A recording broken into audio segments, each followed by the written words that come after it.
Hey everybody, it's Mark Yagi. Welcome to another weekly Market Pulse. This is the last one for the year. Next Friday is a day off, so uh, I hope you're having a wonderful Christmas time, wonderful holiday season, wonderful Kwanzaa today.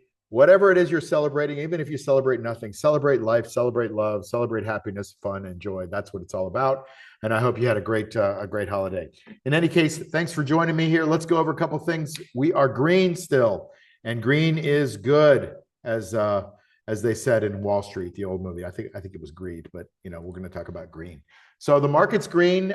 Here's last week, 4 green lights. This is this week, 4 green lights still, but it's getting a little long in the tooth. But still, look at this market at all-time highs all the way up here, and it's continued to push all-time highs, which is telling us that the market wants to go higher. Why? The Fed wants to print money. Interest rates are coming down. The world is printing their way out of problems, which is creating more inflationary problems. And when we create inflation, that devalues the dollar. What does that do to assets? When the denominator gets devalued, the numerator goes higher, right? The result goes higher. It's just math. So that's what's going on. That's why the markets are hitting all-time high, most likely, right? We know that's true, but I have to say most likely. Because it's a supply and demand issue. When money is worth less, the price of things, not the value, but the price of things goes up. You've been listening to me long enough. You know what I'm talking about here, okay? Anyway, here is the NASDAQ, which is the weakest one of all of these because, stocks like NVIDIA, Microsoft, Apple are not pushing new highs. Still, not bad. It's not a bad chart. It's just kind of consolidating and making like kind of a little downward wedge here. We'll see what happens. But we got what, 5-6 days in a row that are up. That's good. It's just up on pretty low volume because it's the end of the year and nobody's trading. They're all in the Hamptons, right? And then we got the S&P 500 looks, right at all-time highs on low volume most of the days, but still all-time highs. Price matters, right? Dow Jones Industrial, a little bit different, but still at all-time highs. Just the chart looks a little bit different, but that's yummy too, right? And then we have the New York Stock Exchange, which is my favorite of all 4 of those charts I just showed you. And this just keeps continuing to show that we're at all-time highs. Will we break out higher in 2026? I don't know. Why don't you tell me what you think in the comments? That would be cool. I kind of think we're moving higher because of all the Fed stuff I just went over. I kind of think so. But you know what? I don't predict the markets. I play the probabilities. To me, the probabilities right now are green. So therefore, I'm a bull right now in this primary trend of this market. But everything could change, as we know. All right, the VIX is down to like the lowest it's been pretty much all year, in the 13s. And that means the lower it goes, the less panic there is in the market. Also means less volatility. Apple is pulling back to the 50-day moving average and making a nice little healthy bounce right in a buy zone area, this breakout zone area. So we'll see what Apple does. But Apple, that's a good looking chart. Look at that thing from 200 all the way up to 288. It pulled back, because some sellers needed to take some profits. Maybe there's year-end tax harvesting. Maybe people are just, taking their profits from the year. But whatever it is, Apple doesn't look too bad.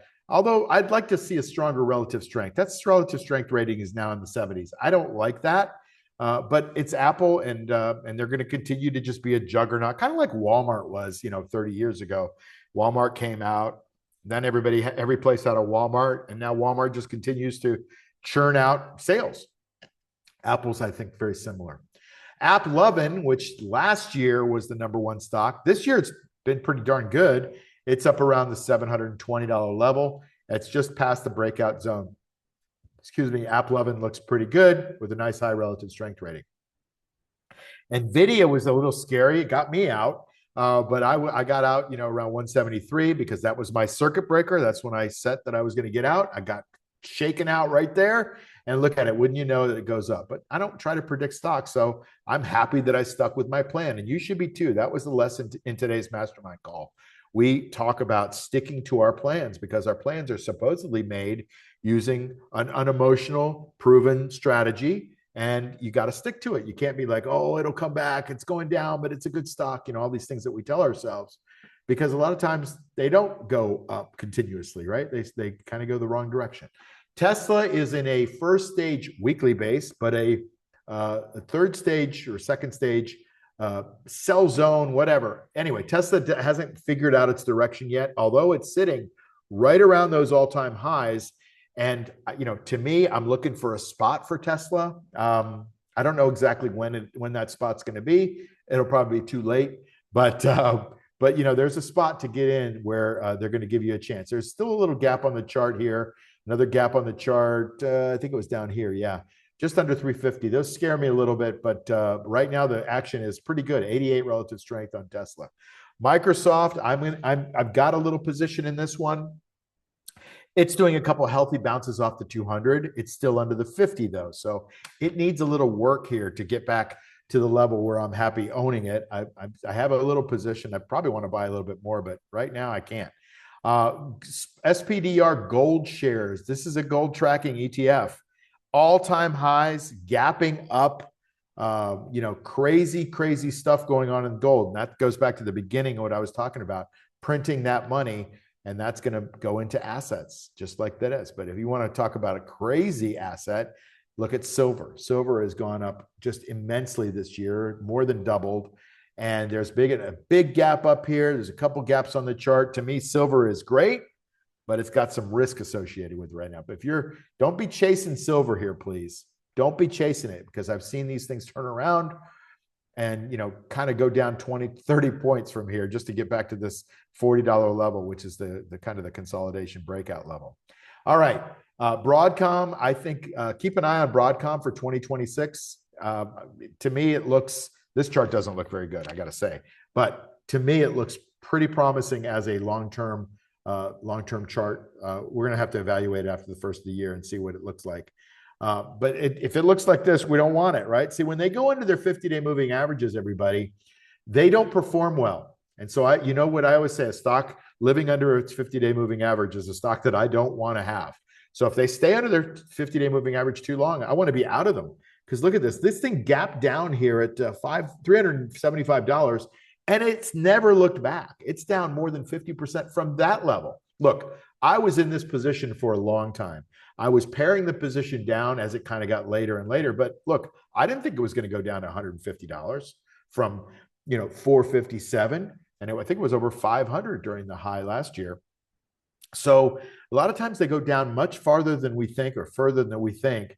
So you got to be careful. And so preservation of capital is the number one thing. That's why, if you watch this channel, if you watch me, we talk about setting circuit breakers, trailing stops, stop losses, whatever it is for you, get out and be unemotional about doing that. All right.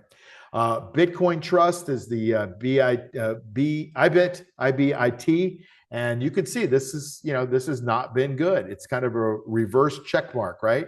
And it's sitting there finally consolidating here at the bottom, where Bitcoin is trying to, consolidate at the bottom. But, this one needs a lot of work now. It's going to death cross here. A lot of trouble with this one. Hims and hers, same kind of chart, a lot of trouble. It's making what's called the dreaded H pattern. I don't like this pattern. It tells me that $24, if it goes below this 32.88 level, is in play. That's scary if you own Hims and hers. SoFi Technology under the 50. I wouldn't worry about this too much, but it did gap down under the 50, and now it's all low volume under the 50. So couple of good things, couple of bad things on this, kind of mixed results. 93 relative strength rating. So this could be a big one for 2026 as well. Let's do one more. Palantir, you've heard my warnings on this one. Everybody loves Palantir, and it's in a late stage base. If you buy it, it's in a breakout zone, but it's a chase here, in my opinion. So please, please, please be careful. Put your stops in on Palantir. Try not to lose any money, because everything seems great, but imagine if it's not. Like, imagine if you wake up one morning and this thing's at 168. What are you going to do? If the market makers and the big money is stepping out of the way, they're not holding the stock up anymore, and they're leaving you holding the bag. So how about we leave it there? I hope you have a phenomenal weekend, a wonderful new year, and I hope you set some goals for yourself about this year. Not how much money you're going to make, but if you're going to talk about trading, how well you're sticking to your plan, how well you're executing your plan. If you want to talk about other things, set some goals in your relationships and your friendships and your travel, some other fun things like that. And remember to always set goals in the area of bringing more love and joy and happiness and laughter and wonderful people into your life, because that's what it's all about. Thanks so much for all your support this year in the Market Pulse. I know that a lot of you love to watch this, and I love having you here, and I love reading your comments. Why don't you tell me what you think the market's going to do this year? I'm curious to see what you all think, because you're all pretty smart, and you got some good ideas. So I'd love to hear them. Maybe I can learn something. In any case, thanks again for being part of the Market Pulse this year and everything that we do here. Have an awesome weekend. Happy New Year, and I'll see you in 2026. Take care.